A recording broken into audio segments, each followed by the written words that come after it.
Good morning again, everyone. Um, I appreciated Amanda Gorman's poem there because it paints a picture, it draws us in as human beings and puts us at the morning's doorstep. And then it awakens us to the idea that even though we are separated, we are in reality together. Today's sermon is titled Overall.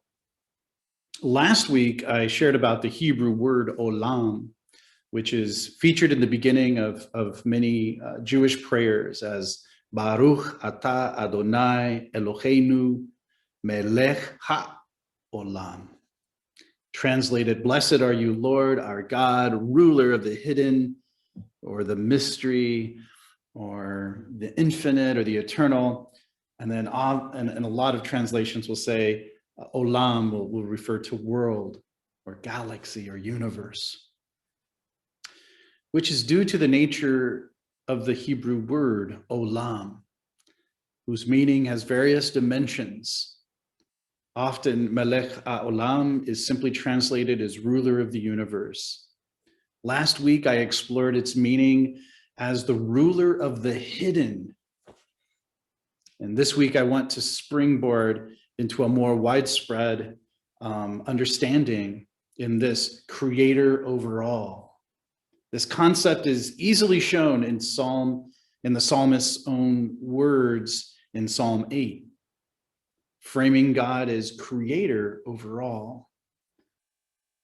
There is much majesty in this conceptual framing of our creator, right? It's a regal notion of who God is and how God's relationship is to the earth.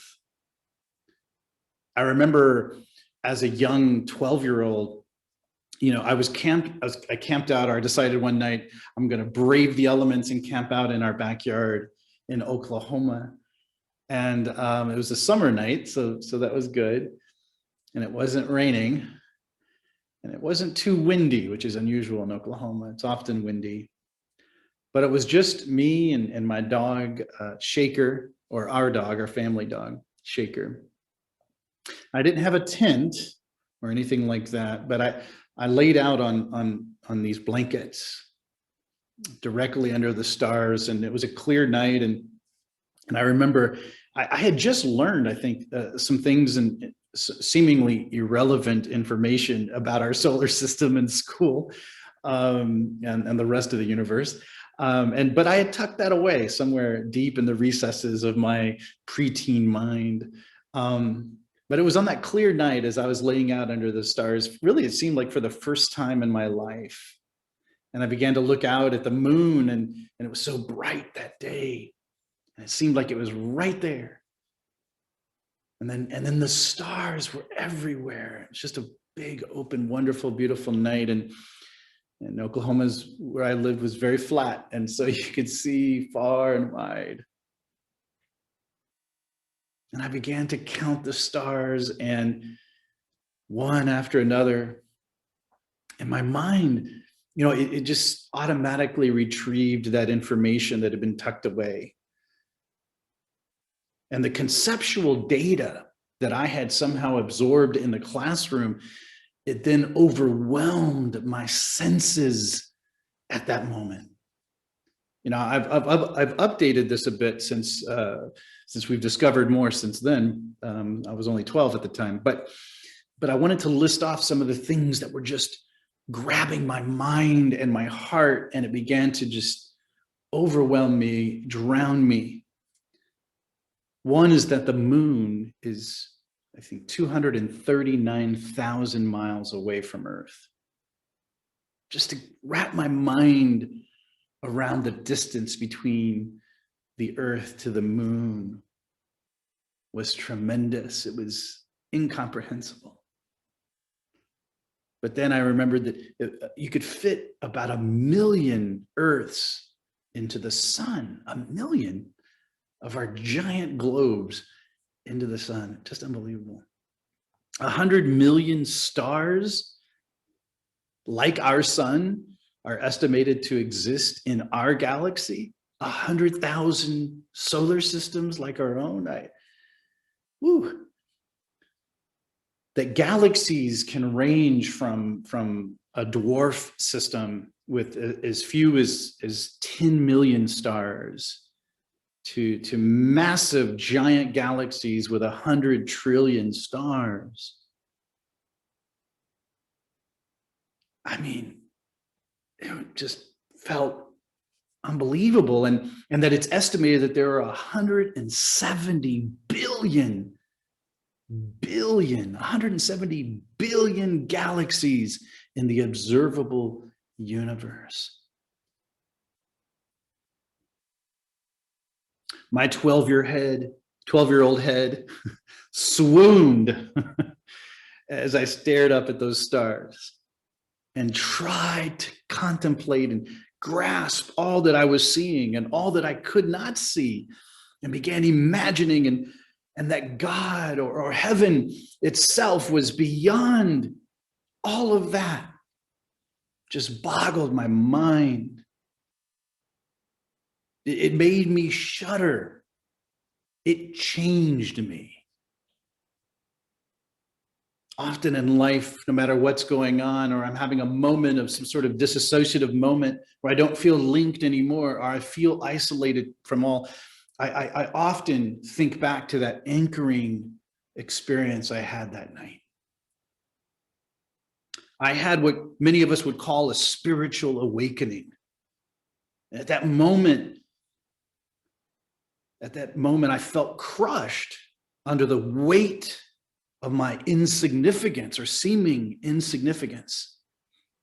I felt like the psalmist crying out thousands of years before, "Who am I? Who am I that you are mindful or that you think of me?" And so I did like the psalmist. I cried out to God in my pre-adolescent language, my 6th grade brain. I remember convulsing in tears and my dog being so confused, even licking the tears from my eyes, not understanding the deep guttural pain that was coming out. And I was praying and I cried out to God to give me peace or give me understanding, because I didn't have any at that moment.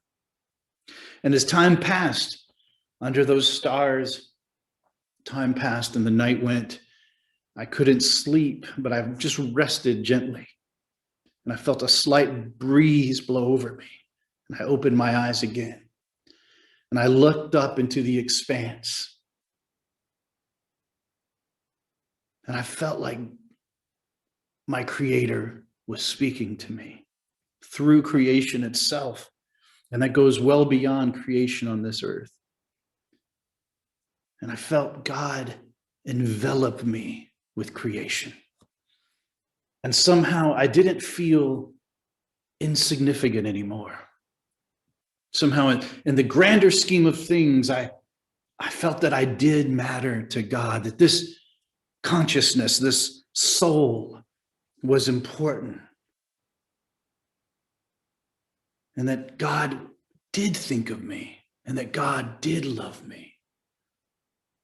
It was a moment of epiphany that has given me guidance to this very day, especially when darkness tries to rob me of my joy. God is there. God is here, present. Melech ha'olam, the Lord over all. You know, astronauts have had experiences similar to my own, but almost in a reverse perspective. It's often referred to as the overview effect, which happens when one's in space and they turn from space to view then the Earth, and they see the whole Earth at once. And many astronauts describe that moment as they're feeling like they're above the Earth, and of course they are in orbit, but somehow they're still part of it. And then in just looking at the full perspective of the Earth, the planet, all at once, they see it not as isolated parts, not as tribes and races, but sees it completed completely as a unified living organism, a single unit. And even when you're having, they describe that whole kind of togetherness feeling, that union, that yoga moment of unification in mind and heart and soul, and it's just absolutely fluid and harmonious.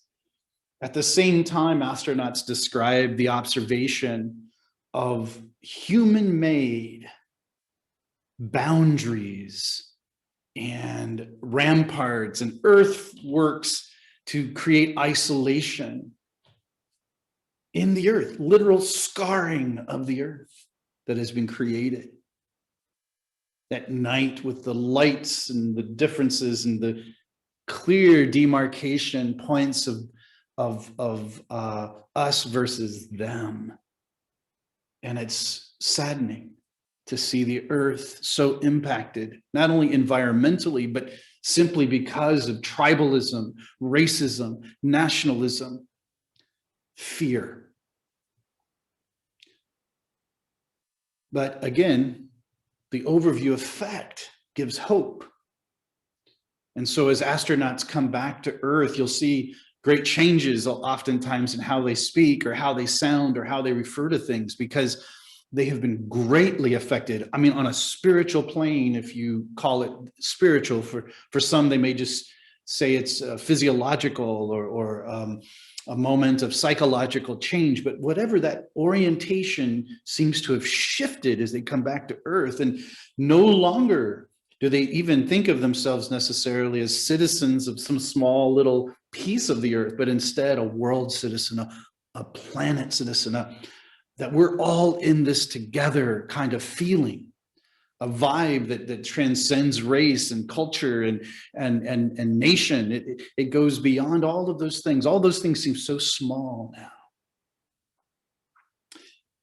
And they find themselves being in awe of the planet as a whole, as a unit together, and that we occupy this space together, but we are just one planet of, as I mentioned earlier, trillions upon trillions upon trillions. And so as I think of my own 12-year-old self, or I think of Amanda Gorman's poem that she read, or I think of the psalmist in Psalm 8, I find myself adopting that perspective of ruler or Lord or creator over all includes well beyond this earth, over all. And that we are part of something much bigger than ourselves. But in that, we cannot wash away who we are. And so this month, as we focus on Black history, we must take a moment and step outside of ourselves and look at the impact that Black lives have contributed to our culture, to our people, to our society, and understand that it is the building of a much larger society, not just a city, not just a state or a nation or even a continent, but a planet itself, and how our histories and our ancestors have contributed to the pain, but also to the hope. And hopefully within that, we can adopt and come to an understanding of Melech HaOlam and give ourselves to the Lord over all. And I think this should allow us to more easily meld into the fluidity of what we call humanity and flow with a certain level of love for it. It is hard to love yourself if you do not love humans in general. We must love what God has created. And just like in Psalm 8, recognize our place in that creation is to be that of protector and to walk among all that is created, to be a part of it, so let us syncopate with one another as we syncopate with our Creator. And in that syncopation, we will find the rhythm of wholeness among all creation, of healing, of love, and of peace, and of hope together. Shalom.